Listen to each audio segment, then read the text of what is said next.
ሁላችንም እንደምናውቀው ዱዓ ሲባል በእስላም ያው ሁለት አይነት እንደሆነ ነው።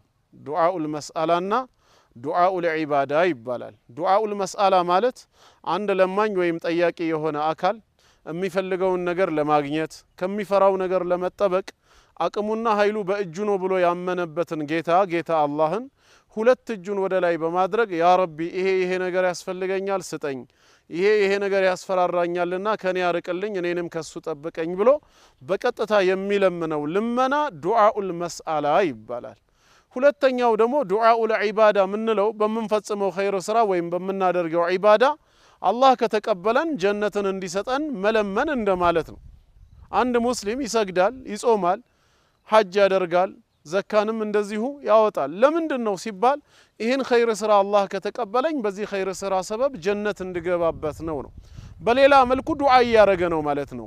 በዚህ በሚፈጽመው ዒባዳ ያ ረቢ ተቀበለኝና አጅርህን ስጠኝ ነው። ስለዚህ ዞሮ ዱዓ ሆኗል። ዱዓኡል ዒባዳ የሚባለው ይሄ ነው ማለት ነው። ያው አጠቃላይ ሙሉ የእስልምና ህይወት የጌታ አላህን ትእዛዝ መፈጸም እንዲሁም የከለከለንን ነገር መራቅ በራሱ ዱዓ ነው ማለት ነው። ስለዚህም በዱዓ ዙሪያ ላይ ነው ትንሽ ላስታውስ የምፈልገው። ቀድሚያ ልናውቅ የሚገባው ነገር ቢኖር ዱዓ በራሱ ዒባዳ መሆኑን ነው።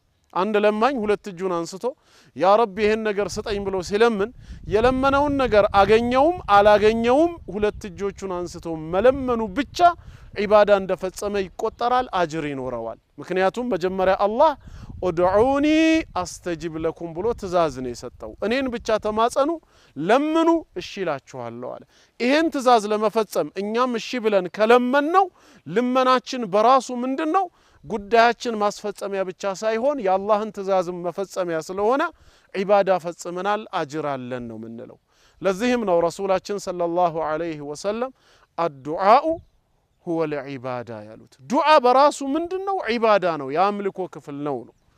ምክንያቱም አላህ ለምኑኝ ብሎ አዘዘ፣ እኛም ታዘዝን። ከዛም ዒባዳ ነው ብሎ እሳቸው ወቀረአ ለማመሳከሪያነት እንዲህ የሚለውን የአላህን ቃል አነበቡ። ወቃለ ረቡኩም ኡድዑኒ አስተጂብ ለኩም ኢነ ለዚነ የስተክቢሩነ አን ዒባደቲ ነው ያለው። ተመልከቱ፣ አን ዱዓኢ አላለም። ስለ ዱዓ ጀምሮ ለምኑኝ ተማጸኑኝ ካለ በኋላ ግን እነዚያ የስተክቢሩነ አን ዒባደቲ እኔን ከመገዛት የሚኮሩት ለምን አለ ሲባል ዱዓ ራሱ ዒባዳ ነው። አላህን ከመለመን መኩራት እሱን ከመገዛት እንደ መኩራት ነው እንደማለት ነው። ሰየድኹሉነ ጀሀነመ ዳኺሪን ጀሀነም እሳትን ተዋራጆች ሆነው ይገቧታል ነው ያለው። ስለዚህ ከዱዓ ልንቦዝን አይገባንም።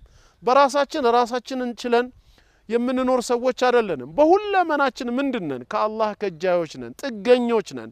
እንዴት ነው ድሃ ከጃይ ጥገኛ የሆነ አካል ከዱዓ የሚብቃቃው?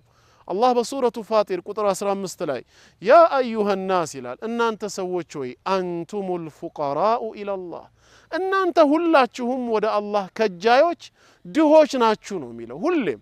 ወላሁ ሁወል ገኒይ አላህ ብቻ ነው በራሱ የተብቃቃ ሀብታም ነው። ዛሬ በዚህ ምድር ላይ ደሃና ሀብታም የሚለው ኒስብይ ነው፣ አንጻራዊ በሆነ መልኩ አንዱ ከሌላው ሲወዳደር እንጂ በራሱ የሀብትን ማዕና ማሟላት የሚችል ትክክለኛ ሀብት በምድር ላይ የለም፣ ሊኖርም አይችልም። ምክንያቱም ሀብት የሚለው ቃል ወይም ጊና ምንድነው? መብቃቃት ነው ትርጉሙ። ምንም ነገር ከሌላ አለመከጀል በራስ መብቃቃት። የምንኖረው በአላህ ምድር ላይ ነው። መሬት በዘረጋት በሷ ጀርባ ነው እንደፈለግን የምንንቀሳቀሰው። ራሳችንን ችለን ህዋ ላይ መሄድ አንችልም። የምንጠጣው እሱ በዝናብ አማካኝነት ያወረደውን ውሃ እየተጠቀምን ነው። ለመብልነት የምንጠቀመው ጌታ አላህ ከእጽዋት ያበቀለልን እንደዚሁም የእንስሳት ተዋጽኦ የሆነውን እየተገለገልን ነው። እምንተነፍሰው የሰላም አየር የምናስገባው የምናስወጣው አላህ የፈጠረውን አየር እየተገለገልን ነው። ወደዚህ የምንመላለሰው እሱ በጠበቀልን ጤና እሱ በፈጠረልን የሰውነት አካላት ተጠቅመን ነው። የኛ የምንለው ምንም ነገር የለንም። ድሃ መሆናችንን ማመን አለብን። ለዚህ ነው አንድ ሙሲባ ሲደርስብን ኢና ሊላሂ ወኢና ኢለይሂ ራጂዑን የምንለው። እንኳን እኛ የጠፋውም ንብረት የአላህ ነው፣ ሁላችንም ወደርሱ ተመላሾች ነን ነው የምንለው።